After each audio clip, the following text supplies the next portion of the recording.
नमस्कार साथीहरू, अहिले म छु तमिलनाडु चेन्नईको बाहिरको एरियामा। यो हो चेन्नईको रातिको लाइफ, जहाँ राति पनि सहर सुतेको हुँदैन। साथीहरू, अगाडि देख्नुभयो होला, यो हाई ट्राफिक रोड हो। एक साइडबाट गाडीहरू यताउता आउँदैछन्, अर्को साइडबाट उतै जाँदैछन्। बिचमा देखिएको यो सानो डिभिडर, यहाँ बिरुवा र रुखहरू राखिएको छ, जसले चेन्नईलाई ग्रिन सिटी बनाएको छ र देख्दा पनि एकदम राम्रो छ है साथीहरू। जुन तपाईँले देखिरहनु भएको छ, यो चाहिँ चेन्नईको लोकल बस हो। यहाँको बस सिस्टमले धेरै स्ट्रङ र अफोर्डेबल छ। दिन होस् या रात, बस सर्भिस रेगुलर चल्छ। यसैले चेन्नईमा पब्लिक ट्रान्सपोर्ट धेरै पपुलर छ। चेन्नईमा ट्राफिक धेरै देखिए पनि यहाँका ड्राइभरहरू डिसिप्लिनमा चलाउँछन्।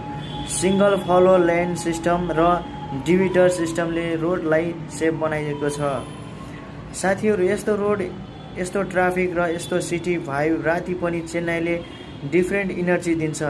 यात्रा गर्न मन पराउनको लागि यो सिटी एकदमै पर्फेक्ट छ है साथीहरू। आजको लागि यति नै साथीहरू। चेन्नईको थोरै नाइट लाइफ देखाएको छु है। कृपया भिडियो कस्तो लाग्यो साथीहरू, अझै पनि मैले राम्रो भिडियो बनाउने प्रयास गर्नेछु। यस्तै माया सपोर्ट गरिदिनु होला। धन्यवाद। अब मिल्नेछौँ अर्को नयाँ भिडियोमा।